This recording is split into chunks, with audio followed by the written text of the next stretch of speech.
Hello everyone. तो बच्चों हम लोग आज पढ़ने वाले हैं Newton's law of cooling. Heat transfer chapter हम लोग पढ़ रहे थे और इसके पहले वाले टॉपिक में हम लोगों ने पढ़ा स्टीफन बोल्ट्जमैन लॉ। ठीक है, और हमने कहा था कि इसमें दो तीन छोटे छोटे लॉज हैं जो कि बहुत इंपॉर्टेंट है तुम्हारे एग्जामिनेशन के पॉइंट ऑफ व्यू। तो न्यूटन्स लॉ ऑफ कूलिंग हम लोग आज पढ़ेंगे। इसके पहले हम लोग स्टीफन बोल्ट्जमैन लॉ पढ़ चुके हैं और इसके बाद हम लोग पढ़ेंगे विंस डिस्प्लेसमेंट लॉ। तो ये दो तीन लॉ हैं जो तुम्हारे एग्जामिनेशन में बहुत पूछे जाते हैं, बहुत आसान लॉज हैं और क्वेश्चन बहुत आसान इससे आते हैं। ठीक है, तो बहुत अच्छे से इसको कवर करना है, एग्ज़ाम में आएंगे तो बिल्कुल भी छोड़ना नहीं है। ठीक है, चलो। तो जैसा कि तुमको मैंने पहले कहा था कि इसके पहले तक बीएचयू का जो एग्ज़ाम होता था, बीएससी का इंट्रेंस का, तो उसमें न्यूटन्स लॉ ऑफ कूलिंग बहुत उनका फेवरेट टॉपिक हुआ करता है। बहुत तुम चेक करोगे तो बहुत बार इस टॉपिक से क्वेश्चन पूछे गए हैं। ठीक है, बट ठीक है, इस बार सीयू सेट होगा तो ऐसा नहीं कि क्वेश्चन बहुत डिफरेंट आएंगे। मैं बार बार तुमसे कह रहा हूँ, क्वेश्चन का लेवल, क्वेश्चन का पैटर्न बिल्कुल भी नहीं बदलेगा, सब कुछ वैसा ही रहेगा। बहुत मुझसे क्वेश्चन पूछ लेंगे, सर सीयू सेट का लेवल क्या होगा, कहीं जेईई मेंस का लेवल का होगा कि क्या होगा, कुछ समझ में नहीं आ रहा। ऐसा कुछ नहीं है। मैं बार बार कह रहा हूँ, रिपीटेडली इस बात को कह रहा हूँ कि तुम एकदम जो बीएचयू बीएससी के क्वेश्चंस को देख रहे हो बिल्कुल वैसा ही स्टैंडर्ड क्वेश्चन का रहने वाला है। ठीक है, तो बिल्कुल परेशान नहीं होना है। जब हम लोग पढ़ रहे हैं, जैसे हम लोग कवर कर रहे हैं, वो एकदम परफेक्ट है, कोई दिक्कत तुमको नहीं आएगी। ठीक है, चलो बस अच्छे से प्रैक्टिस करो, जो पढ़ाया जा रहा है उस पर कंट्रोल करो, कुछ डाउट्स है उसको क्लियर करो ताकि एग्ज़ाम के पहले तक वो टॉपिक बहुत अच्छे से प्रिपेयर्ड हो जाए। ठीक है, चलो तो स्टार्ट करते हैं हम लोग न्यूटन्स लॉ ऑफ कूलिंग। ठीक है, चलो पहले एक तुमको ब्रीफली समझाता हूँ कि न्यूटन्स लॉ ऑफ कूलिंग क्या होता है और फिर इसके मैथमेटिकल फॉर्मूले वगैरह की बात करेंगे। ठीक है, देखो फॉर एग्जांपल ये एक ऑब्जेक्ट हमने लिया। ठीक है, ये हमने एक बॉडी लिया और इसका temperature for example 50 degree centigrade है। ठीक है, और इस बॉडी को जिस सराउंडिंग में रखा गया है, इस बॉडी को एक सराउंडिंग में रखा गया है। ठीक है, कुछ ऐसे एक एटमॉस्फेयर में इसको रखा गया है और इस एटमॉस्फेयर का, इस सराउंडिंग का जो अपना टेम्परेचर है, सपोज दैट वो 30 डिग्री सेंटीग्रेड है। ठीक है, कोई दिक्कत नहीं, बात समझ लो क्या। एक बॉडी है जिसका टेम्परेचर है 50 डिग्री सेंटीग्रेड और इसको एक रूम में तुम्हें रख दिया और उस रूम का टेम्परेचर है 30 डिग्री सेंटीग्रेड। जो उसके आसपास सराउंडिंग्स हैं उनके टेम्परेचर की बात हो रही है, दैट इज 30 डिग्री सेंटीग्रेड। तो हम सब जानते हैं कि बॉडी का टेम्परेचर हाई है और एटमॉस्फेयर का टेम्परेचर है कम है उसके कंपैरिजन में। ठीक है, तो होगा क्या कि इस बॉडी से हीट बाहर निकलेगी। भाई हीट का फ्लो हमेशा हाई टेम्परेचर से लो टेम्परेचर की तरफ होता है, तो बॉडी गर्म है और आसपास का टेम्परेचर कोल्ड है, ठंडा है, तो बॉडी से हीट का फ्लो होगा, एटमॉस्फेयर में होगा। ठीक है, और ये फ्लो तब तक होता रहेगा जब तक कि इस बॉडी का टेम्परेचर और एटमॉस्फेयर के टेम्परेचर इक्वल ना हो जाए, जिसको हम बोलते हैं थर्मल इक्विलिब्रियम। ठीक है, इस प्रोसेस, इस स्टेज को हम बोलते हैं थर्मल इक्विलिब्रियम। तो जब ये कहा जाए कि थर्मल इक्विलिब्रियम आ चुका है तो समझ जाना कि इसका और सराउंडिंग का टेम्परेचर इक्वल हो चुका है। ठीक है, चलो but before thermal equilibrium comes, इस बॉडी से हीट का फ्लो होगा, हीट उससे एमिट होगी, बाहर निकलेगी। ठीक है, और जब हीट का ये एमिशन करेगा, उससे एनर्जी बाहर निकलेगी, जाहिर सी बात उसका टेम्परेचर क्या होगा, कम होता जाएगा। ठीक है, तो इसका टेम्परेचर कम होगा और ये कम कब तक होगा, जब तक कि इस बॉडी का टेम्परेचर भी इस सराउंडिंग के टेम्परेचर के इक्वल ना हो जाए। ठीक है, दैट इज थर्मल इक्विलिब्रियम। तो जब इस बॉडी का टेम्परेचर कम होगा, ये ठंडा होगा, इसमें कूलिंग होगी, नाम ही न्यूटन्स लॉ ऑफ कूलिंग, ये कूल होगा, दैट्स इट।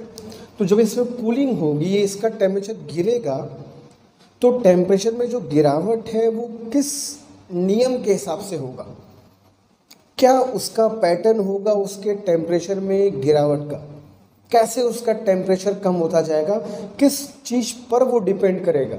यही हमको बताया न्यूटन्स लॉ ऑफ कूलिंग कि भाई किसी बॉडी का टेम्परेचर किस रूल के अकॉर्डिंग वो डाउन होता है, वो कैसे वो नीचे आता है, वो किन फैक्टर्स पे डिपेंड करता है। That is Newton's law of cooling.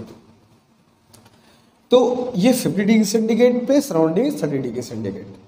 तो न्यूटन लॉ ऑफ कूलिंग ये कहता है, न्यूटन का इसमें कहना ये है कि जो रेट ऑफ कूलिंग होती है, रेट ऑफ कूलिंग मतलब ठंडे होने की दर, जिस रेट से टेम्परेचर में गिरावट होगी उसको बोलते हैं रेट ऑफ कूलिंग, ठंडे होने की दर। So for example if I write if delta theta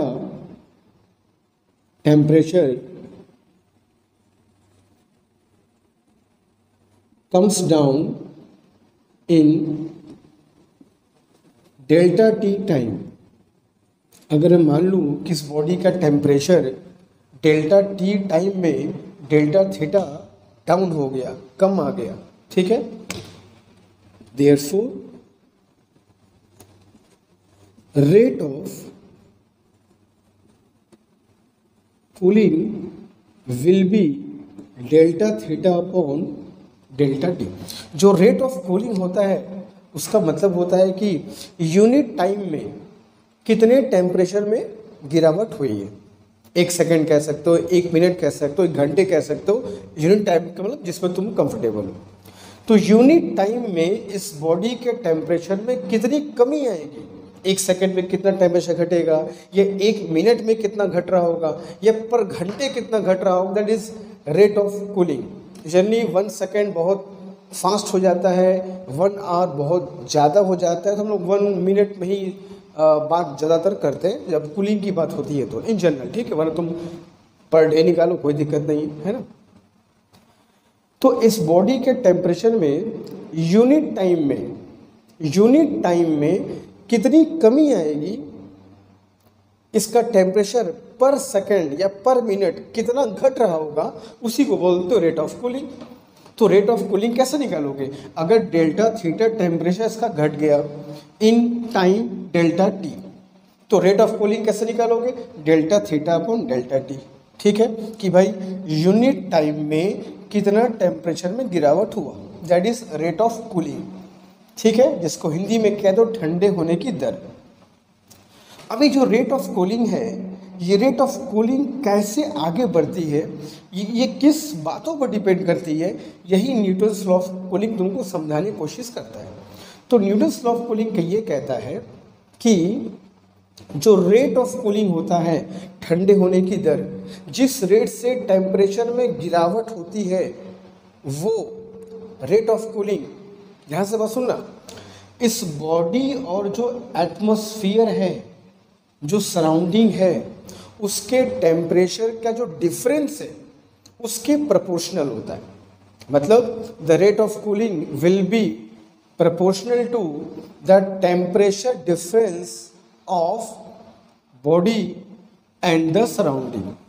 किसी बॉडी का जो रेट ऑफ कूलिंग है, ठंडे होने की दर जो है, जिस रेट से उसमें कूलिंग हो रही है, जिस रेट से टेम्परेचर घट रहा है, वो रेट उस बॉडी और एटमॉस्फेयर के टेम्परेचर के डिफरेंस के प्रोपोर्शनल होगा।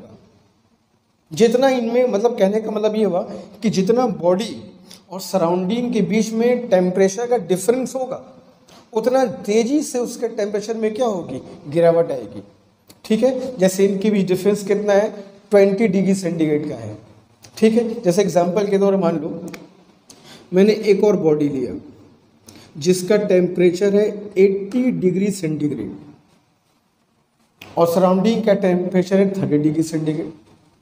इस सराउंडिंग में 2 ऑब्जेक्ट को रखा है, एक 50 वाला, एक 80 वाला।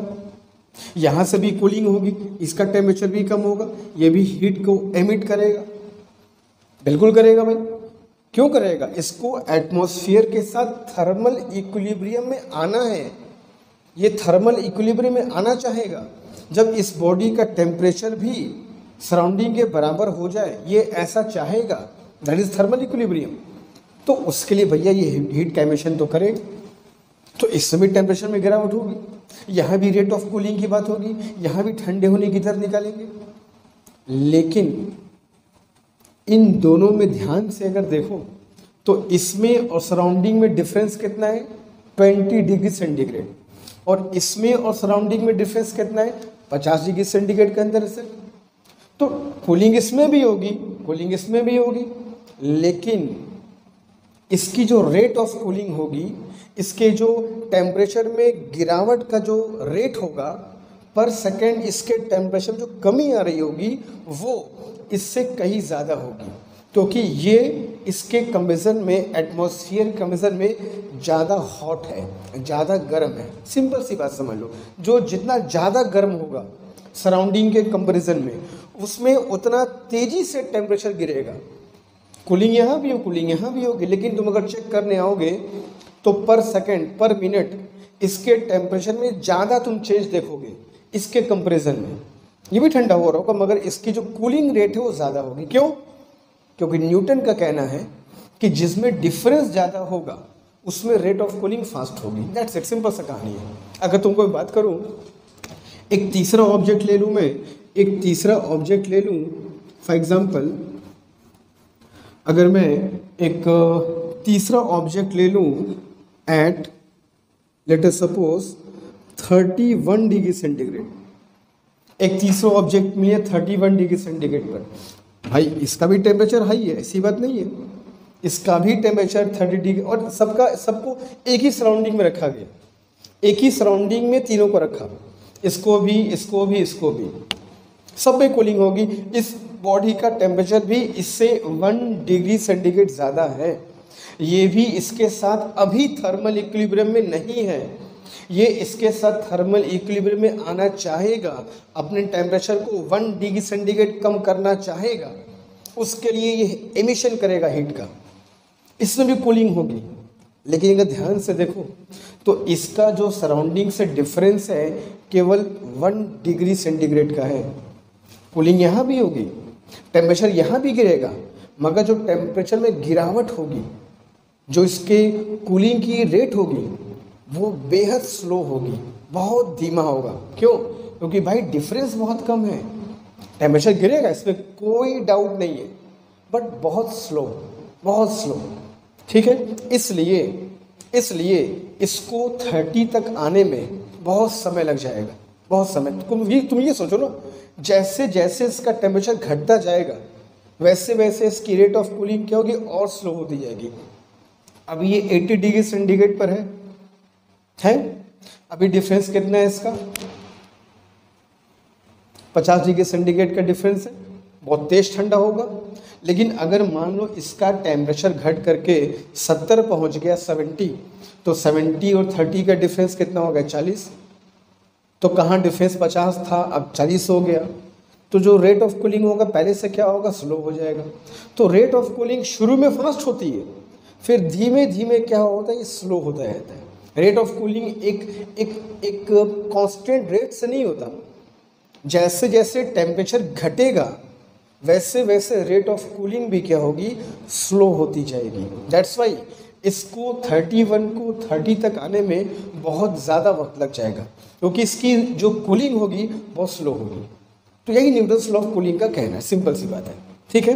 कि किसी बॉडी का जो रेट ऑफ कूलिंग होता है, रेट ऑफ कूलिंग समझना कि यूनिट टाइम में, यूनिट टाइम मतलब सेकंड, मिनट, घंटा, तुमको जो मन करे बोले, दैट्स इट, कोई मतलब नहीं है, ठीक है। तुमको प्रतिदिन तुम पर डे निकालोगे, दैट डजंट मैटर, ठीक है, बट यूनिट टाइम में होना चाहिए, ठीक है। तो यूनिट टाइम में जितना टेम्परेचर गिरेगा उसको हम बोलेंगे rate of cooling, and that rate of cooling is proportional to the temperature difference of body and the surrounding, ठीक है। बॉडी और सराउंडिंग के टेम्परेचर के डिफरेंस के प्रोपोर्शनल होगा। जितना ज़्यादा डिफरेंस होगा उसमें कूलिंग उतना फास्ट होगी, जितना कम डिफरेंस होगा उसमें कूलिंग उतनी स्लो होगी, ठीक है भाई। कूलिंग इन तीनों में होगी, इन तीनों में कूलिंग होगी, तीनों के टेम्परेचर घटेंगे, मगर इसमें तुम देख रहे होगे, इसको देखोगे हर 1 मिनट बाद तुम इसको आगे चेक करोगे तो इसके टेम्परेचर में ज़्यादा तुम कह सकते हो कमी पाओगे, और हर 1 मिनट बाद इसको आकर चेक करोगे तो इसमें जो टेम्परेचर में गिरावट होगी वो कम होगी, क्योंकि इसमें जो एमिशन की रेट होगी वो स्लो हो जाएगी। भाई जितना ज़्यादा डिफरेंस होगा उतना वो ज़्यादा तेज़ी से एनर्जी को एमिट करेगा। जितना तेज एनर्जी को ये एमिट करेगा, तुम खुद सोचो, उतना तेज क्या ये एमिट कर सकता है? करेगा तो वो भी मगर तो फास्ट नहीं कर सकता। उतना ज़्यादा इसका एमिशन नहीं होगा इस बॉडी के कंपैरिजन में, तो इसका टेम्परेचर बहुत जल्दी नीचे आएगा और इसका टेम्परेचर बहुत स्लोली नीचे आएगा मगर ज़रूर। ये तीनों में कूलिंग होगी और तब तक होगी जब तक इन तीनों का टेम्परेचर एटमॉस्फेयर के टेम्परेचर के बराबर ना हो जाए, सराउंडिंग के टेम्परेचर के बराबर ना हो जाए, तब तक ये कूलिंग होती रहेगी। और जैसे ही सराउंडिंग के टेम्परेचर के बराबर हो जाएगा, हम कहेंगे भैया थर्मल इक्विलिब्रियम, ऊष्मीय साम्यावस्था आ चुकी है, अब उसमें टेम्परेचर में कोई कमी नहीं आएगी। That stage is called thermal equilibrium. Hindi में कहते हैं ऊष्मीय साम्यावस्था, जब उसके टेम्परेचर में गिरावट होना बंद हो जाए। ठीक है, तो ये न्यूटन्स लॉ ऑफ कूलिंग का कहना है। ठीक है, ज़्यादा डिफरेंस, फास्ट टेम्परेचर में गिरावट होगी, कम डिफरेंस, स्लो टेम्परेचर में गिरावट होगी। ठीक है, तो अगर मान लो मैं if temperature of the body is T, मान लो बॉडी का टेम्परेचर T है, ठीक है, and that of surrounding is T0। तो मान लिया मैंने भाई जो बॉडी है उसका टेम्परेचर है T और जो सराउंडिंग है उसका टेम्परेचर T0। ठीक है, तो जो रेट ऑफ कूलिंग है, देयरफॉर जो रेट ऑफ कूलिंग है that is delta theta upon delta T, वो बच्चों प्रोपोर्शनल होगा किसके? अभी पढ़े हो, बॉडी और सराउंडिंग के बीच जो डिफरेंस है उसके प्रोपोर्शनल। तो that will be proportional to the temperature difference of body and atmosphere. So we can write proportional to T minus T naught. बस यही न्यूटन्स लॉ ऑफ कूलिंग है, दैट्स इट, कि rate of cooling is proportional to the temperature difference of body and atmosphere. किसी object की जो rate of cooling होती है, ठंडे होने की दर जो होती है, टेम्परेचर में गिरावट का जो रेट होता है, वो उस बॉडी और एटमॉस्फेयर के टेम्परेचर के डिफरेंस के प्रोपोर्शनल होगा। जितना ज़्यादा डिफरेंस होगा उतना जल्दी टेम्परेचर में गिरावट होगी, उतना जल्दी वो ठंडा होगा। जितना ये डिफरेंस कम होगा उतना धीमे उसके टेम्परेचर में कमी आएगी और वो उतना धीमे उसका टेम्परेचर घटेगा और वो उतना स्लोली थर्मल इक्विलिब्रियम की तरफ बढ़ेगा। ठीक है, समझ गए लोग, बहुत सिंपल है। बीच में कांस्टेंट आएगा तो you can apply a constant, तो you can write delta theta upon delta T is equal to some constant T minus T naught. तो इसी फॉर्मूले को बच्चों हमको यूज़ करके क्वेश्चंस को सॉल्व करना होगा। ठीक है, जहाँ बी ए कांस्टेंट है जो कई चीज़ों पर डिपेंड करता है, जैसे बॉडी की एमिसिविटी का हम लोग पढ़ चुके हैं। भाई कोई बॉडी कितना एमिट करेगा उसकी एमिसिविटी तो डिसाइड करेगी। तो एमिसिविटी पर डिपेंड करता है। ऑफ कोर्स सरफेस एरिया याद करो, हम लोग पढ़े Stefan's law, U is equal to E A sigma T to power 4, अभी आएंगे उस पर हम लोग। तो सरफेस एरिया पर डिपेंड करेगा, एमिसिविटी पर डिपेंड करेगा। बी, हाँ ये कि जो एक गिवन बॉडी के लिए B विल रिमेन कॉन्स्टेंट। कोई भी अगर बॉडी गिवन है with the given surface area with the given emissivity, the B will remain constant for a particular body. ठीक है, अलग अलग बॉडी के लिए अलग अलग होगा, मगर किसी एक बॉडी के लिए दैट विल रिमेन कांस्टेंट। ठीक है, तो ये न्यूटन्स लॉ ऑफ कूलिंग होता है, ये तुमको समझाया मैंने एग्जाम्पल से। ठीक है, अब ये स्टीफन्स लॉ से कैसे इसको प्रूफ कर सकते हैं वो भी देखते हैं हम लोग, फिर इस पर क्वेश्चन शुरू करेंगे। ठीक है, तो जल्दी से इसको नोट कर लो, तुमको जो चीज़ नोट करनी है कॉपी कर लो, तो फिर आगे चलते हैं। ठीक है, जल्दी।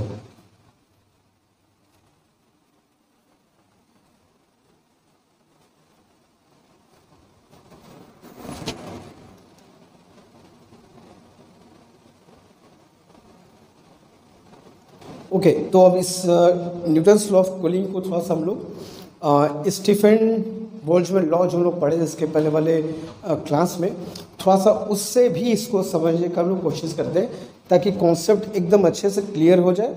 जब न्यूमेरिकल हम लोग सॉल्व करें तो हमें वहाँ पर किसी दिक्कत का सामना ना करना पड़े। ठीक है, तो चलो शुरू करते हैं। तो सपोज दैट एक बॉडी है जिसका टेम्परेचर है फॉर एग्जांपल सपोज करो T। ठीक है, कोई बॉडी है। अभी जो तुमको मैंने बताया न्यूटन्स लॉ ऑफ कूलिंग, उसको अभी भूल जाओ। अब देखो स्टीफन्स लॉ से क्या रिजल्ट आता है, तो जो पढ़े हो अपने आप तुमको बस समझ में आ जाएगा। एटमॉस्फेयर का टेम्परेचर है T। ठीक है, अच्छा यहाँ पर एक बात थोड़ा ध्यान से समझना, दो चीज़ों की बात यहाँ पर समझना बहुत ज़रूरी है।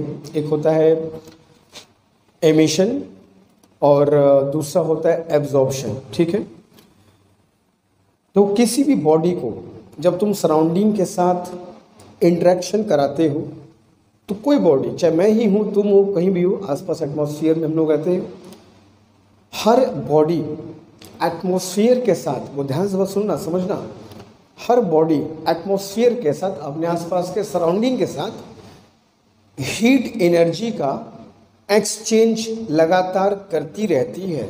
लगातार बॉडी से हीट का एमिशन भी होता रहता है सराउंडिंग में, और सराउंडिंग से हीट का एब्जॉर्प्शन भी दोनों होता रहेगा। बॉडी हीट को एमिट भी करेगी और एटमॉस्फेयर से एब्जॉर्ब भी करेगी। दोनों में से कौन ज़्यादा होगा वो डिपेंड करेगा टेम्परेचर पे, कि बॉडी का टेम्परेचर ज़्यादा है कि सराउंडिंग का ज़्यादा है। वो डिपेंड करेगा कि भाई एमिशन ज़्यादा हो रहा है कि एब्जॉर्प्शन ज़्यादा हो रहा है, टेम्परेचर घटने वाला है कि बढ़ने वाला, that is different thing. But होगा दोनों, एमिशन भी होगा, एब्जॉर्प्शन भी होगा, दोनों होगा। ठीक है, तो सपोज दैट एक बॉडी है जिसका टेम्परेचर है T। ठीक है, और मान लो इसका सरफेस एरिया इज A। ठीक है, और सराउंडिंग का टेम्परेचर T0 है। तो कुछ रेडिएशन ये एटमॉस्फेयर में इमिट कर रहा होगा और कुछ रेडिएशन ये एटमॉस्फेयर से एब्जॉर्ब भी कर रहा होगा। ठीक है भाई, दोनों चीज़ होता है, बता रखना, दोनों चीज़ होती है, एमिशन भी होता है, एब्जॉर्प्शन भी होता है। हाँ, ये वाला ज़्यादा होगा कि ये ज़्यादा होगा, वो डिपेंड करेगा इस बात पर कि भाई बॉडी का टेम्परेचर ज़्यादा है कि सराउंडिंग का टेम्परेचर ज़्यादा है। जैसे मान लो अगर मैं कहूँ कि body is hot and the surrounding is cold, comparatively उसका टेम्परेचर कम है। बॉडी गर्म है, टेम्परेचर कम है, इसका मतलब कि इसका जो एमिशन का रेट है वो ज़्यादा होगा और जो एब्जॉर्प्शन का रेट है वो एब्जॉर्प्शन होगा ज़रूर, लेकिन एब्जॉर्प्शन का रेट कम होगा क्योंकि सराउंडिंग का टेम्परेचर बॉडी से कम है। तो ज़्यादा एमिशन होगा, कम एब्जॉर्प्शन होगा, तो नेट एमिशन ही हुआ ना भाई। ज़्यादा गया कम आया तो नेट तो गया ही ना, तो नेट तो टेम्परेचर गिरेगा ही ना, नेट टेम्परेचर गिरेगा। ये तब तक होगा जब तक इसका टेम्परेचर एटमॉस्फेयर के बराबर। अच्छा एक बात तो देखना, जैसे थर्मल इक्विलिब्रियम की बात की है मैंने, तो ध्यान से बात समझना। थर्मल इक्विलिब्रियम पर क्या होता है सर? जब थर्मल इक्विलिब्रियम पर बॉडी का टेम्परेचर सराउंडिंग के टेम्परेचर के इक्वल हो जाता है तो क्या होता है सर? उस वक्त थर्मल इक्विलिब्रियम जब आ जाती है उस वक्त रेट ऑफ एमिशन और रेट ऑफ एब्जॉर्प्शन दोनों बराबर हो जाते हैं। जिस रेट से ये एमिशन करता है उसी रेट से एब्जॉर्प्शन भी करेगा। जितना ये इमिट किया उतना वापस लिया और टेम्परेचर कांस्टेंट हो जाएगा, दैट इज थर्मल इक्विलिब्रियम। तो थर्मल इक्विलिब्रियम वो स्टेज होगी जहाँ पे बॉडी से जिस रेट से एमिशन हो रहा होगा उसी रेट से एब्जॉर्प्शन हो रहा होगा, जिसके इसके टेम्परेचर में कोई फ़र्क नहीं पड़ेगा, that is the thermal equilibrium stage. हाँ, ऑन दी अदर हैंड अगर मैं कहूँ एटमॉस्फेयर ज़्यादा गर्म है, जैसे गर्मी के दिनों में क्या होता है, हमारा टेम्परेचर कम है, आसपास का ज़्यादा एटमॉस्फेयर है, आसपास का ज़्यादा सराउंडिंग का टेम्परेचर है, तो एमिशन भी होगा एब्जॉर्प्शन भी दोनों होगा, हमेशा होता है। लेकिन सराउंडिंग का टेम्परेचर ज़्यादा है, तुम्हारा टेम्परेचर कम है, तो तुम एब्जॉर्ब ज़्यादा करोगे, एमिट कम करोगे। तो एब्जॉर्ब ज़्यादा करोगे तुम्हें गर्मी लगेगी, जो होता है गर्मी के दिनों में। ठंड के दिनों में क्या होगा, तुम्हारे बॉडी का टेम्परेचर हाई है और आसपास का टेम्परेचर कम है, आसपास का टेम्परेचर कम हो गया है, surrounding is at low temperature, और तुम्हारा टेम्परेचर बॉडी का हाई है। तो तुम्हारा टेम्परेचर हाई होगा तो तुम्हारे बॉडी से इमिशन ज़्यादा तेज़ी से होगा, एब्जॉर्प्शन कम होगा। एटमॉस्फेयर से कैसे एब्जॉर्ब करोगे भाई, तुमसे कम टेम्परेचर पर कम एब्जॉर्प्शन करोगे, एमिट ज़्यादा करोगे, तो तुम्हारे बॉडी से ज़्यादा एनर्जी निकलेगी, तुमको ठंड लगेगी, वही होता है ठंडी के दिनों में। हाँ, और अगर तुम्हारे बॉडी और एटमॉस्फेयर का टेम्परेचर इक्वल हो जाए तो जिस रेट से एमिट करोगे उसी रेट से एब्जॉर्ब करोगे और कोई फ़र्क नहीं पड़ेगा, तुम भी मस्त, एटमॉस्फेयर ही मस्त, कोई दिक्कत नहीं है। ना तुम्हारे टेम्परेचर में कुछ हो रहा है ना उसमें कुछ हो रहा है, उसमें तो खैर वैसे भी नहीं होता है, जो होगा तुम्हारे साथ ही होगा। हमारे से ऐसा मत समझना कि हमारे अंदर से अगर एनर्जी रेडिएट होगी तो एटमॉस्फेयर गर्म हो जाएगा, ऐसा नहीं है। एटमॉस्फेयर बहुत बड़ी चीज़ होती है, हमारे रेडिएशन उस पर कोई खास फर्क नहीं पड़ेगा, एटमॉस्फेयर का टेम्परेचर कांस्टेंट रहेगा, जो होना है हम लोग के साथ होगा, इसके साथ कुछ नहीं होगा, ठीक है। तो मेरे कहने का मतलब ये है, एट एनी स्टेज तुम्हारे बॉडी से एनर्जी का रेडिएशन भी होगा, एमिशन भी होगा, एब्जॉर्प्शन दोनों होता रहता है। अभी भी तुम जहाँ हो, जिस जगह बैठे हो, जिस कमरे बैठे हो, जहाँ बैठे हो, तुम्हारी बॉडी से एमिशन भी हो रहा है, तुम्हारी बॉडी में एब्जॉर्प्शन भी हो रहा है। और तुम महसूस करके देख लो, अगर तुमको इस वक्त गर्मी लग रही है, हल्का सा अनकंफर्टेबल लग रहा है, गर्मी लग रही है, मतलब तुम्हारी बॉडी एब्जॉर्ब ज़्यादा कर रही है, तुम्हारे आसपास का टेम्परेचर हाई है। अगर तुम जहाँ बैठे हो, तुम एयर कंडीशन में शायद बैठे हो के पढ़ सकते हो सकता है तुमको ठंड लग रही हो, तो उस कंडीशन में क्या हुआ, तुम्हारा टेम्परेचर हाई है, तुम्हारे बॉडी से इमिशन ज़्यादा हो रहा है, एब्जॉर्प्शन कम हो रहा है, ठंड लग रही है। और अगर तुम्हें कंफर्टेबल बैठे हो आराम से, तुम्हें ना गर्म ना ठंडा, आराम से कंफर्ट जोन में हो और बैठकर आराम से पढ़ रहे हो, इसका मतलब कि तुम इस वक्त अपने सराउंडिंग के साथ इक्विलिब्रियम बना चुके हो। You are in thermal equilibrium right now if you are feeling comfortable. तुम्हें गर्मी ठंडी का एहसास इस वक्त नहीं हो रहा है तो तुम इक्विलिब्रियम में हो एटमॉस्फेयर के साथ। और अगर कुछ अनकंफर्टेबल है, गर्मी का एहसास, ठंडी का एहसास, तो भाई इनमें से कोई एक ज़्यादा होगा, because the temperature of yours and that of surrounding are not same. किसी एक का ज़्यादा किसी एक का कम होगा तो हीट का आना जाना बना रहेगा, that will make you uncomfortable. But अगर ठीक हो, फाइन हो, कोई दिक्कत नहीं है, you are in thermal equilibrium with your surrounding at whatever place you are। बात समझ गए क्या होता है, ठीक है, बात समझ गए कि हर टेम्परेचर पर एमिशन और एब्जॉर्प्शन दोनों कहानी होती है, ठीक है। चलो, तो बॉडी का टेम्परेचर माना मैंने T, एटमॉस्फेयर का मान लिया T0, इसका सरफेस एरिया मान लिया मैंने A। तो रेट ऑफ एमिशन जो हम लोग पढ़े हैं, U is equal to E A sigma T⁴ पढ़ चुके हम लोग। ये स्टीफन बोल्ट्जमैन लॉ याद करो, किसी बॉडी से जो रेट ऑफ रेडिएशन होता है, रेट ऑफ एमिशन जो होता है, वो U is equal to E A sigma T⁴ होता है। तुमको एक बात मैं बताऊँगा कि जो हम लोग पढ़ रहे हैं अभी न्यूटन्स लॉ ऑफ कूलिंग, ये और स्टीफन बोल्ट्जमैन लॉ में क्या बेसिक डिफरेंस है। कब हमारे दिमाग में स्टीफन बोल्ट्जमैन की कहानी आनी चाहिए, कब हमारे दिमाग में न्यूटन्स लॉ ऑफ कूलिंग की कहानी आनी चाहिए, ये हम लोग समझेंगे, ठीक है। जैसे भाई एमिशन की बात दोनों करते हैं, लेकिन कहाँ पे न्यूटन्स की बात हमें ध्यान में आनी चाहिए, कहाँ पर स्टीफन्स बोल्ट्जमैन लॉ की बात ध्यान में करेंगे, ये डिफरेंस मैं क्लियर कर दूंगा कि कहाँ पर तुमको क्या सोचना है। ठीक, अभी हो जाएगा देखना। तो rate of emission is this, rate of absorption, अगर रेट ऑफ एब्जॉर्प्शन की बात, इसको U1 U2 कह दिया जाए, रेट ऑफ एब्जॉर्प्शन की बात करें तो E A sigma T0 to power 4 बोल सकते हैं। भाई एमिशन में ये टेम्परेचर काम करेगा और एब्जॉर्प्शन में ये टेम्परेचर काम करेगा, तो E A sigma T0 to power 4। लेकिन हम रेट ऑफ कूलिंग की बात कर रहे हैं। रेट ऑफ कूलिंग कब होगी? जब इसके टेम्परेचर में गिरावट होगी। इसका टेम्परेचर कब गिरेगा? जब ये ज़्यादा एमिट करेगा, कम एब्जॉर्ब करेगा। भाई तभी टेम्परेचर गिरेगा ना, ज़्यादा एब्जॉर्ब कर लेगा तो कहाँ टेम्परेचर गिरेगा।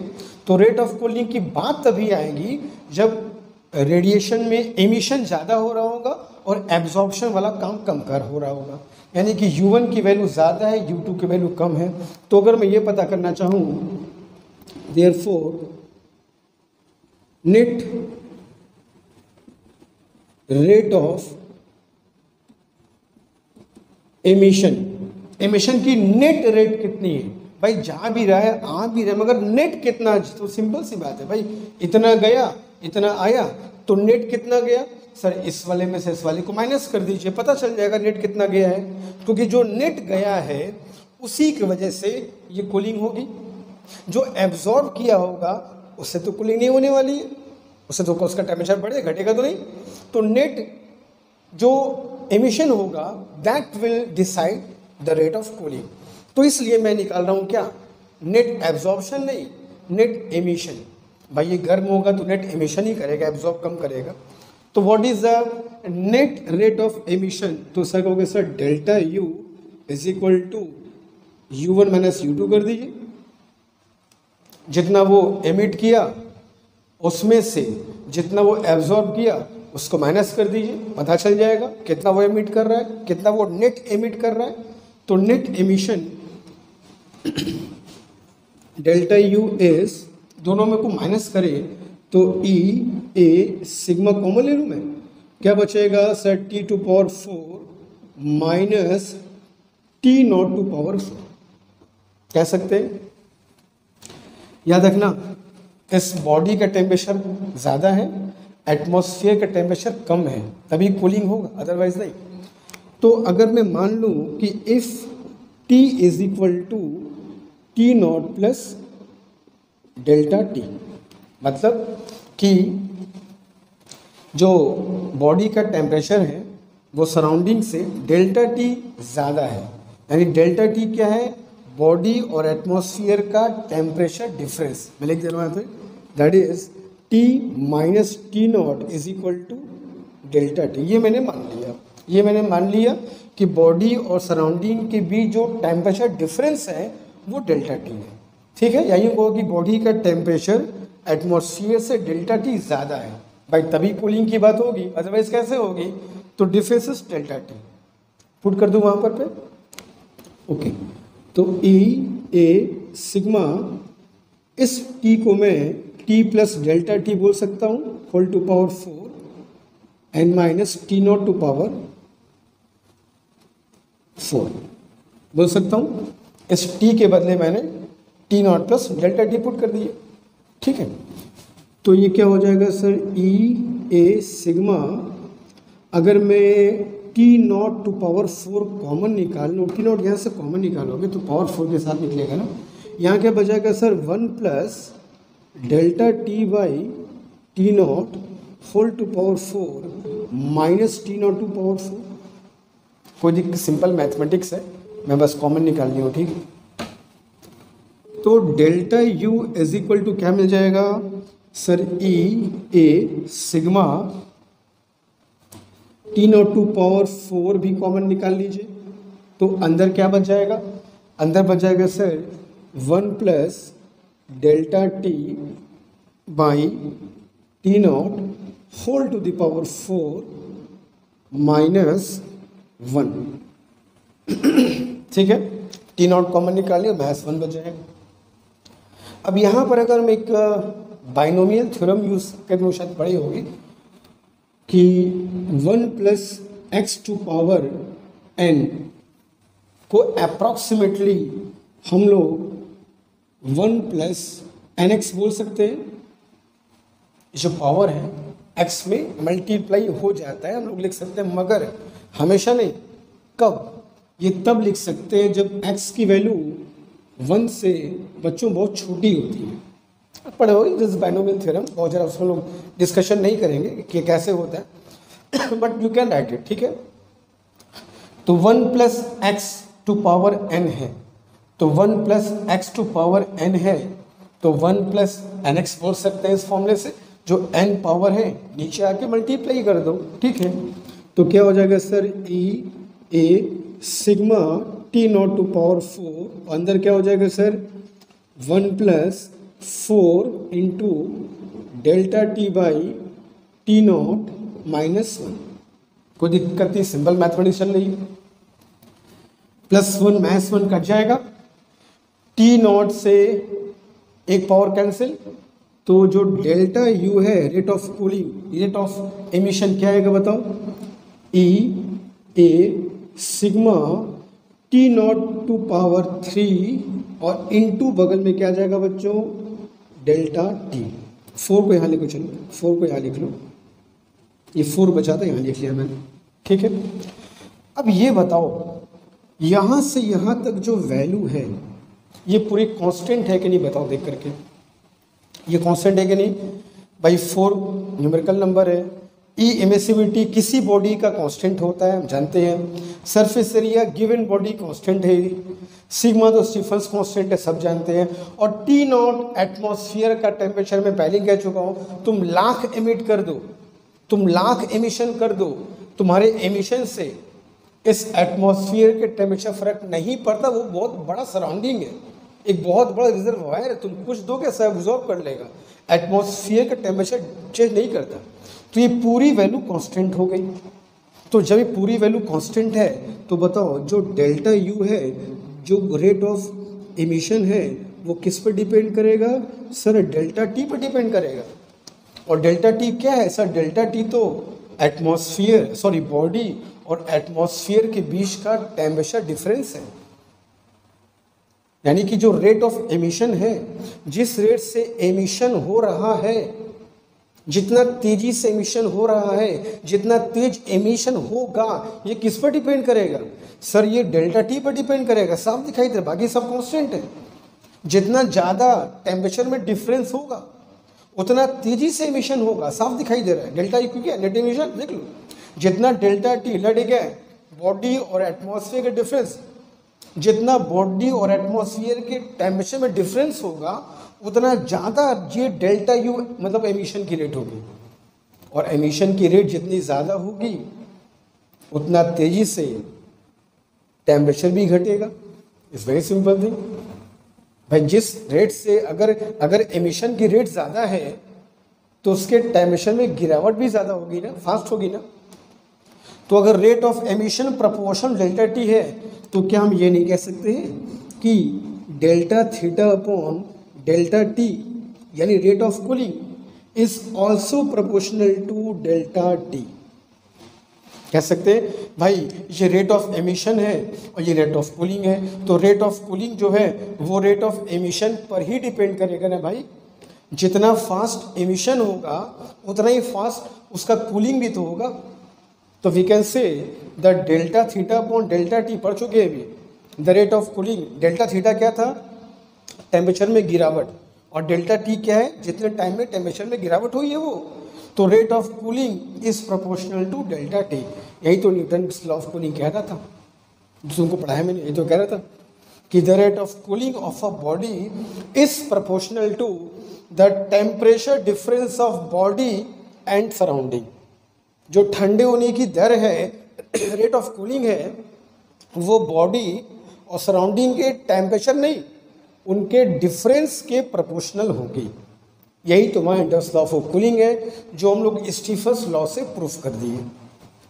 ठीक है, लेकिन एक बात तुमको यहाँ समझाता हूँ मैं। न्यूटन्स लॉ ऑफ कूलिंग, ये जो बातें हम लोग पढ़ रहे हैं कि भाई प्रोपोर्शनल है, ये सब अप्लाई तभी हम लोग करेंगे जब बॉडी और एटमॉस्फेयर, यहाँ सुनना, जब बॉडी और एटमॉस्फेयर के बीच का टेम्परेचर में डिफरेंस डेल्टा टी बहुत ज़्यादा ना हो। ये जो फॉर्मूले हम लोग पढ़ रहे हैं, देख रहे हैं, ये तभी अप्लाई होंगे जब दोनों के बीच में डिफरेंस क्या हो, डेल्टा टी की वैल्यू क्या हो, कम हो। भाई डेल्टा टी यहाँ से कम होगा, डेल्टा टी ये कम होगा, तभी तो ये कंडीशन होल्ड करेगी। ये जो मैं कंडीशन लगाया हूँ 1 + x⁴ n = 1 + nx, ये कब होगा? ये तब होगा जब x की वैल्यू छोटी होती है, मैं खुद लिखा हूँ। तो सर ये x की वैल्यू छोटी कब होगी? बच्चों छोटी तभी तो होगी जब डेल्टा टी छोटा होगा। और डेल्टा टी क्या है? Difference between body and surrounding, ठीक है। तो जब टेम्परेचर में डिफरेंस बहुत ज़्यादा हो जाए, बहुत ज़्यादा बिटवीन बॉडी एंड सराउंडिंग, तो फिर हम लोग न्यूटन्स लॉ ऑफ कूलिंग की बात नहीं करते। जब डिफरेंस बहुत कम है बॉडी सराउंडिंग में, तो न्यूटन्स लॉ ऑफ कूलिंग की बात करेंगे। अदरवाइज हम लोग स्टीफन बोल्ट्जमैन लॉ की ही बात करें। तो उसको कोई पूछे भाई रेट ऑफ एमिशन, तो तुम्हारा स्टीफन बोल्ट्जमैन लॉ में भी होता है, इसमें क्या भाई डिफरेंस है न्यूटन्स लॉ ऑफ कूलिंग में? तो भाई जब बॉडी और एटमॉस्फेयर में टेम्परेचर डिफरेंस बहुत ज़्यादा होता है, तो वहाँ पर हम लोग स्टीफन बोल्ट्जमैन लॉ की बात करेंगे, भाई इस रेट से एमिशन हो रहा है। लेकिन जब टेम्परेचर डिफरेंस बहुत कम है, तो हम लोग इस न्यूटन्स लॉ की बात कर सकते हैं और कह सकते हैं it is proportional to the temperature difference between body and surrounding, ठीक है। तो यही लॉ है जो हम लोग अभी पढ़े हैं, तुमको समझाया मैंने, ठीक है। तो उसको हम लोग स्टीफन बोल्ट्जमैन लॉ से भी समझ सकते हैं, बहुत सिंपल सा इसका अंडरस्टैंडिंग है। तो जल्दी से कॉपी कर लो, तो हम चलते हैं इस पर क्वेश्चन करते हैं, ठीक है, फटाफट जल्दी।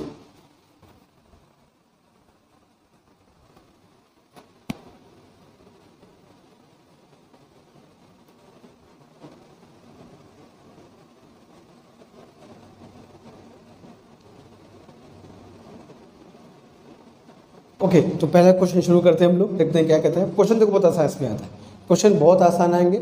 जो 1-2 पॉइंट बताऊंगा वो ध्यान से इसको देखना, बहुत सिंपल, बहुत जल्दी क्वेश्चन सॉल्व होंगे, देखना। क्वेश्चन कह रहा है कि the temperature of a body is 40 degree centigrade. एक बॉडी का टेम्परेचर भैया 40 डिग्री सेंटीग्रेड, अच्छी बात है। And capped in A surrounding, इसको एक सराउंडिंग में एटमॉस्फेयर में रख दिया गया है, which is at 30 degree centigrade constant temperature. Surrounding का टेम्परेचर 30 डिग्री सेंटीग्रेड कॉन्स्टेंट है। अगर कांस्टेंट नहीं भी है तो कोई दिक्कत नहीं थी, सराउंडिंग का टेम्परेचर कांस्टेंट ही लेके चलना है, होता ही है, उससे फर्क नहीं पड़ेगा। अच्छा, अब बॉडी का टेम्परेचर हाई है, सराउंडिंग का टेम्परेचर कम है। देख लो, अगर मैं कहूँ कि ये बॉडी है, ठीक है, और उसको चारों ओर से घिरने वाला बच्चों ये सराउंडिंग है, तो क्वेश्चन कह रहा है कि body is at 40 degree centigrade और जो आसपास का माहौल है वो थोड़ा ठंडा है, 30 degree centigrade. In 5 minute the temperature of the body comes down to 36। भाई ये गर्म है, ठंडा है, होना तो वही है, ये तो टेम्परेचर घटेगा, गिरेगा जब तक कि ये बॉडी इस सराउंडिंग के साथ थर्मल इक्विलिब्रियम ना बना ले। ये तो होना ही है, हम सब जानते हैं। तो टेम्परेचर घटेगा, तब तक घटेगा जब तक कि ये भी 30 पे ना आ जाए, इसको बोलते हैं थर्मल इक्विलिब्रियम। लेकिन इकट्ठे तो नहीं घटेगा, धीमे धीमे वक्त लगेगा। 5 मिनट बाद, तुम 5 मिनट बाद देखने आए, इन 5 मिनट इसका टेम्परेचर कितना हो गया बच्चों? 36 डिग्री सेंटीग्रेड हो गया।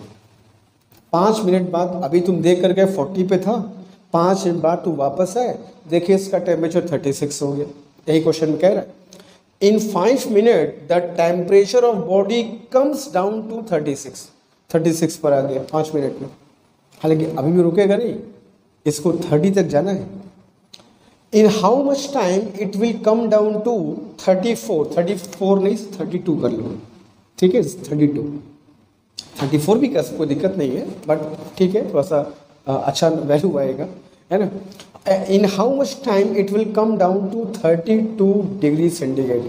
ठीक है, ये कितने समय में 32 डिग्री सेंटीग्रेड पर आ जाएगा।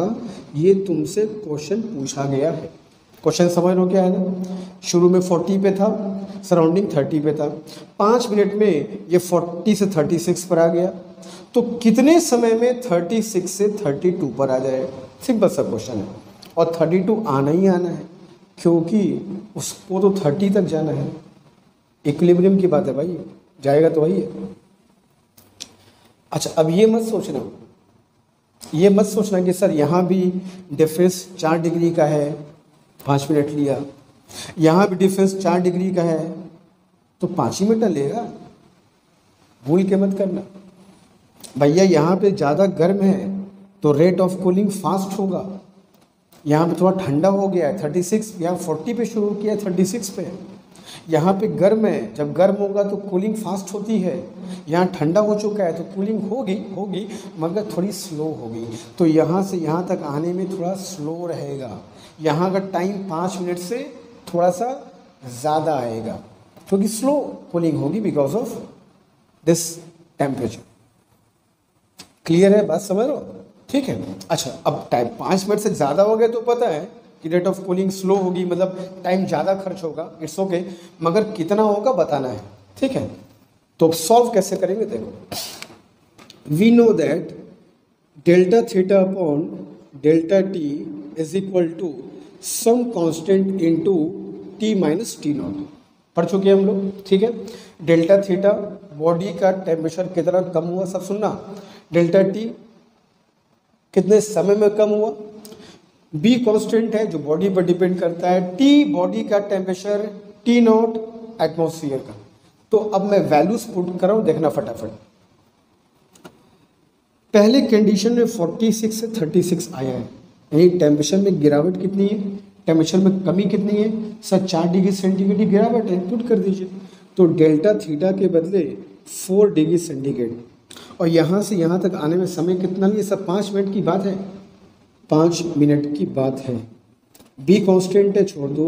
अब आते हैं टी पर, बस यही इंपॉर्टेंट चीज़ है, इसी को ध्यान सुनना। टी है बॉडी का टेम्परेचर। अब बॉडी का टेम्परेचर है सर क्या लें, देखो बॉडी का टेम्परेचर तो कांस्टेंट नहीं है, अभी 40 है, 36 हो गया, लेकिन 40 से 36 ये झटके में नहीं हुआ है, 5 मिनट लगे हैं, धीमे धीमे 36 गया है भाई। 40 से 36 जाने में इसका टेम्परेचर कभी 39 भी हुआ होगा, कभी बीच में 38 डिग्री सेंटीग्रेड पर भी आया होगा, कभी 38.5 हुआ होगा, 38.1 हुआ होगा, कभी इसका टेम्परेचर 37 पर भी पहुंचा होगा पूरे प्रोसेस में।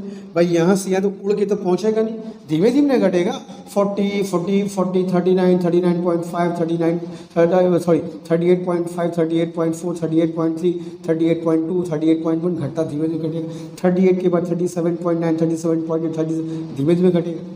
तो 40 से 36 every temperature it will achieve, कभी ना कभी वो 36.9 पर भी होगा, 36.5 भी होगा, 37.8 भी होगा।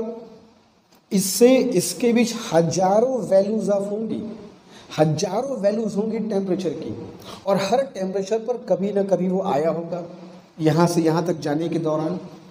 अब क्या करें, यहाँ तो बॉडी का एक वैल्यू पुट करना है, यहाँ तो बॉडी के टेम्परेचर की एक वैल्यू पुट करनी है, लेकिन बॉडी की एक वैल्यू है कहाँ सर, वो तो 40 से 36 लगातार चेंज कर रहा है, क्या करें। तो ऐसे कंडीशन में कुछ नहीं करना, पर ध्यान से बस सुनना, बीच में जो टेम्परेचर अचीव किया है उससे मतलब नहीं है, सीधा सा काम ये करना है, सुना, जहाँ से ठंडा होना शुरू हुआ है और जहाँ तक ठंडा हुआ है उन दोनों के बीच का एवरेज वैल्यू पुट करना है। भाई यहाँ से यहाँ तो हजारों वैल्यू हो सकती है, 39, 38, 37, 37.4 कुछ भी है, कौन सी वैल्यू पुट करें सर, इसके और इसके बीच का, कहाँ से कहाँ का, जहाँ से ठंडा होना शुरू हुआ और जिस टेम्परेचर तक ठंडा हुआ वहाँ से वहाँ के बीच का एवरेज। तो 40 और 36 के बीच का एवरेज क्या आएगा, 38।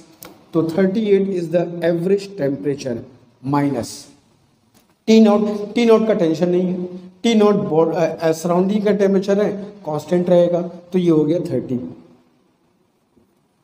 ठीक है, समझे कैसा हो गया? तो कितना हो गया? ये हो गया क्वेश्चन नंबर 1। अब दूसरे कंडीशन में आ जाओ। अगली बार सर 36 से 32 गया है, तो 36 से 32 गया सर, टेम्परेचर में डिफरेंस तो फिर 4 डिग्री सेंटीग्रेड का हुआ, तो फिर लिख दो 4 डिग्री सेंटीग्रेड। टाइम कितना लिया? टाइम ही तो निकालना है सर, तो ठीक है छोड़ दो। अच्छा, बॉडी बदली है क्या? बॉडी वही ना है, तो बॉडी वही है, ऑब्जेक्ट वही है, तो कांस्टेंट बी भी तो वही रहेगा, लिख दो चुपचाप। अब आते हैं टी की वैल्यू पर, याद रखना टी जहां से जहां तक ठंडा हो उसका एवरेज, जहां से जहां तक टेम्परेचर में गिरावट है उसका एवरेज, औसत। तो अब यहाँ से यहाँ तक की बात हो रही है 36 32 की। अब 36 से 32 क्या सडनली चला गया होगा? अरे भैया बीच में कभी 35 पहुँचा होगा, 34 हुआ होगा, 33 हुआ होगा, 33.5 हुआ होगा, 33.4 हुआ होगा, तब पहुँचा होगा 32 पर। हजारों वैल्यू से होकर गुजरा होगा, तो कोई एक वैल्यू क्या लिखे सर? क्यों परेशान है? जहाँ से जहाँ तक निकालना है उसका एवरेज। तो 36 से 32 डिग्री सेंटीग्रेड तक ठंडा हुआ है, तो 36 से 32 का एवरेज निकाल लो। तो 36 से 32 का एवरेज कितना होगा सर? 34 डिग्री सेंटीग्रेड होगा, माइनस एटमॉस्फेयर का टेम्परेचर 30 पर कांस्टेंट है। इक्वेशन नंबर 2, हमें डेल्टा टी फाइंड करना है, दोनों को डिवाइड कर दो। दोनों को डिवाइड करेंगे तो क्या होगा सर? ये 4 4 कैंसिल, डेल्टा टी ऊपर, तो डिवाइड करोगे तो डेल्टा टी बाई 5 मिनट ना, डिवाइड किया हूँ, ठीक है, डिवाइड किया हूँ, 1/2 किया हूँ। बी से बी कैंसिल, ऊपर बचा सर 8, नीचे बच गया सर 4, तो कितना हो गया सर? 2/1। तो डेल्टा टी की वैल्यू कितनी आ गई? 5 से मल्टीप्लाई कर दो, 10 मिनट। ये तो होना ही था, टाइम तो ज़्यादा लगना ही था, स्लो तो होना ही था। यहाँ पे गर्म था तो 5 मिनट में 40 से 36 आ गया।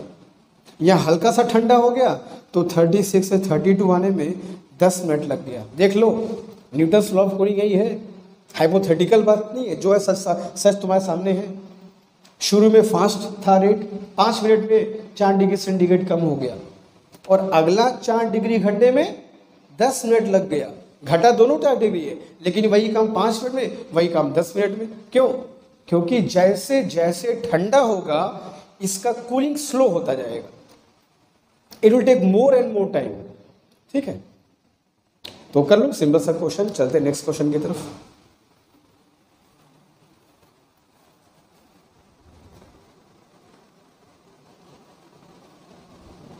ओके, तो चलते हैं बच्चों क्वेश्चन नंबर 2 की तरफ। इसको करते हैं, कुछ अगर डाउट होगा पहले क्वेश्चन तो यहाँ पे क्लियर हो जाएगा।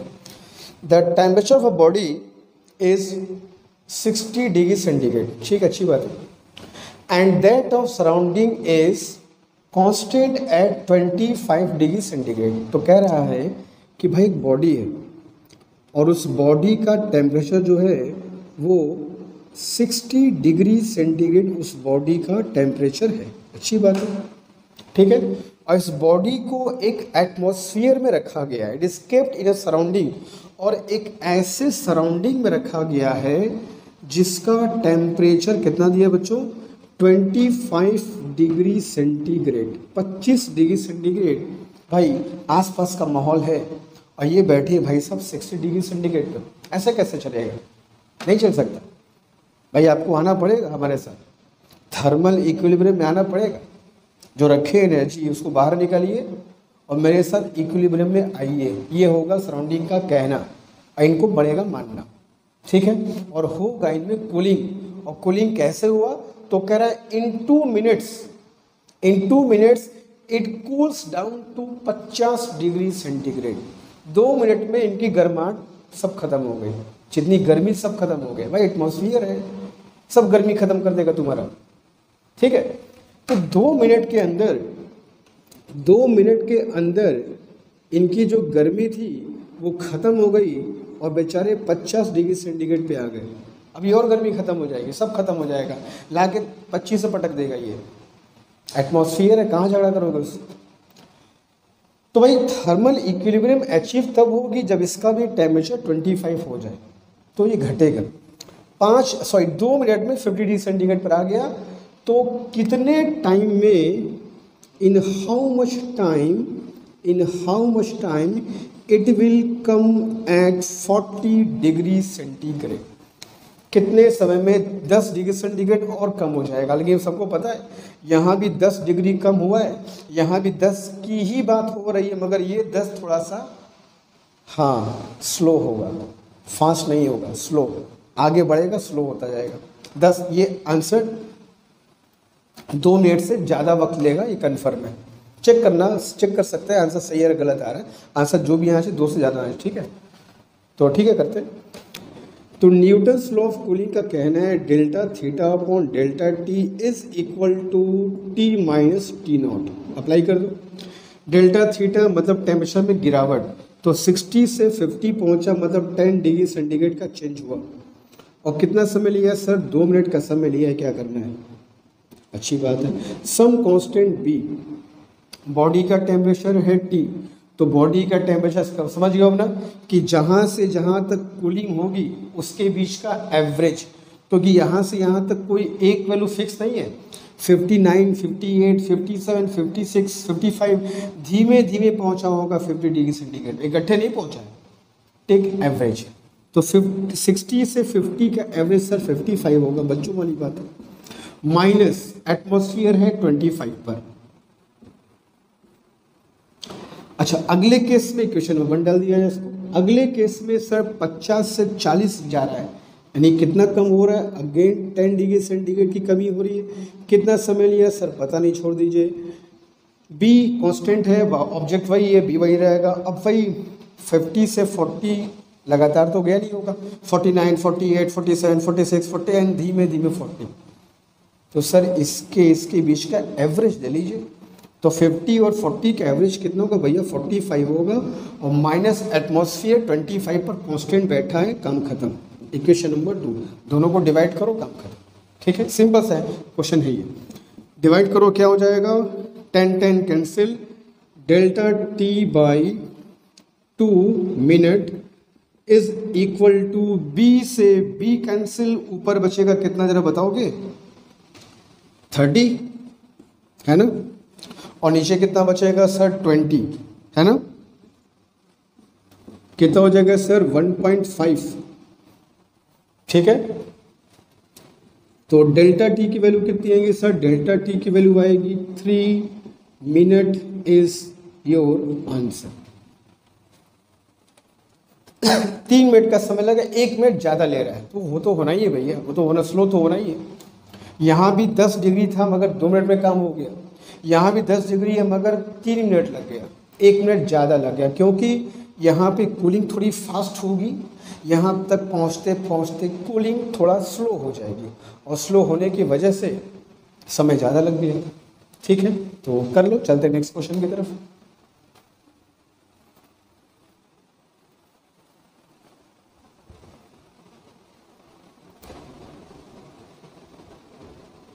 ओके, अब चलते क्वेश्चन नंबर 3 की तरफ। तो अब तक बहुत अच्छे से बात समझ गए होंगे, अगर इस क्वेश्चन को भी कर लिया जाए तो और बातें समझ जाएंगे। कोई क्वेश्चन बहुत डिफिकल्ट नहीं है, मेथड समझ लो करना क्या है। बस एक ही बात ध्यान रखना कि बॉडी जहाँ से जहाँ तक कूल होगी उनके बीच का हमको एवरेज लेना है। बाकी सिंपल फॉर्मूला बेस्ड क्वेश्चन है ये। ठीक है, एक और क्वेश्चन करते फिर प्रैक्टिस करा जाएगा। The temperature of body is 50 degree centigrade and that of surrounding is at 27.5। ठीक है, तो कह रहा है कि बॉडी है, उस बॉडी का टेम्परेचर है भाई 50 डिग्री सेंटीग्रेड। ठीक है, कोई दिक्कत नहीं है। इस बॉडी को एक सराउंडिंग में हमने रख दिया, एक एटमॉस्फेयर में रख दिया, जिसका टेम्परेचर है सर 27.5 डिग्री सेंटीग्रेड पर कांस्टेंट है। ठीक है, सराउंडिंग का तुम कुछ बिगाड़ दे सकते हो, ये बात समझ लो। ठीक है, ठीक है, अच्छी बात है। अब इनमें भाई थर्मल इक्विलिब्रियम तो नहीं है, ये हॉट बॉडी है, ये ज़्यादा एमिट करेगा, कम एब्जॉर्ब भी करेगा मगर कम करेगा, समझ गए हो, मगर एब्जॉर्ब ज़्यादा, एमिट ज़्यादा करेगा, तो टेम्परेचर घटेगा, कूलिंग होगी, जब तक ये थर्मल इक्विलिब्रियम ना अचीव कर ले। तो आगे कह रहा है कि इन 3 मिनट्स 3 मिनट में इनका जो टेम्परेचर है it cools down to 45 degree centigrade. तो होना ही है 3 मिनट में ये 50 से 45 डिग्री सेंटीग्रेड पर आ गए। ठीक है, इतना एमिट इन्होंने कर दिया।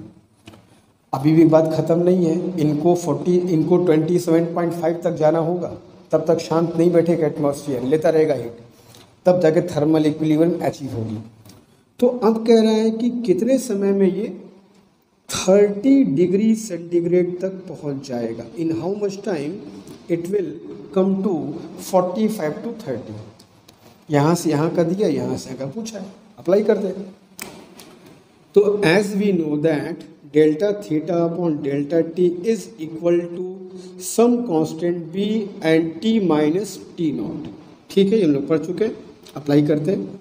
तो डेल्टा थीटा मतलब कितना टेम्परेचर में कमी हुई है बॉडी के। तो बॉडी का टेम्परेचर 50 से 45 डिग्री सेंटीग्रेड कम हुआ है। तो 50 से 45 मतलब 5 डिग्री सेंटीग्रेड की कमी हुई है, और वो भी 3 मिनट में सब हुआ है। तो 3 मिनट्स इट टेक्स। कॉन्स्टेंट पता नहीं, छोड़ दो। टी मतलब बॉडी का टेम्परेचर। तो बॉडी जहाँ से जहाँ तक कूल होगी वहाँ से वहाँ का एवरेज। तो 50 से 45 के इकट्ठे तो पहुँचा नहीं हो, 49, 48, 47, 46 के बाद धीमे धीमे पहुँचा होगा 45 तक। तो यहाँ से यहाँ तो लगातार चेंज किया है। एक वैल्यू क्या लेंगे, एवरेज। तो 50 और 45 का एवरेज दोनों को ऐड करके 2 से डिवाइड कर दो, तो एवरेज निकालोगे तो कितना आएगा 47.5। इसका एवरेज माइनस एटमॉस्फेयर है सर 27.5 पर, कोई दिक्कत नहीं है। Equation number 1। अगले केस में सर 45 से 30 पर आएगा। तो 45 30 मतलब डिफरेंस कितना सर, 15 डिग्री सेंटीग्रेड कमी है। तो 15 degree centigrade is the change. और कितने वक्त में हुआ, वही वक्त तो निकालना है sir. Constant is B, object वही है। और अब यहाँ से यहाँ का एवरेज, क्योंकि 46 से 44, 43, 42, 41, 40, 39, 38 करते करते पहुँचा होगा 30। तो कोई एक वैल्यू थोड़ी ना होगी इसकी, कौन सी वैल्यू पुट करेंगे, एवरेज लीजिए सर। तो 45 और 30 का एवरेज निकालना है, दोनों को ऐड करके 2 से डिवाइड कर दो, यह आएगा इनका एवरेज 37.5। एवरेज तो निकालने आता है, 2 से डिवाइड कर दो, ऐड करो, divide by 2 and minus atmosphere है भाई 27.5। इक्वेशन नंबर 2, दोनों को डिवाइड करते हमेशा की तरह। तो 5/3 ये पलट जाएगा तो कितना होगा, delta T by 15। Constant B cancel, ऊपर कितना बचेगा 20 है ना, नीचे कितना बचेगा 10। ठीक है, तो ये कैंसल्ड 2 टाइम्स में और ये 3, तो डेल्टा टी कितना आ जाएगा, 3 से 9 इंटू 2। तो डेल्टा टी कितना आ गया बच्चों, 18 मिनट लग जाएगा। It will take 18 minute. वो तो होना ही है, स्लो तो होना ही है, समय का ज़्यादा लगना ही है, और वही तो पढ़ रहे हम लोग। ठीक है, तो यहाँ से झट से हो गया, मगर यहाँ से यहाँ तक हालांकि टेम्परेचर गैप भी ज़्यादा है, मगर टाइम भी बहुत ज़्यादा है, 18 मिनट ले लिया। ठीक है, तो स्लो हो जाएगा तो वक्त ज़्यादा लगेगा ही लगेगा। ठीक है, कर लो, चलते हैं आगे फिर। ठीक,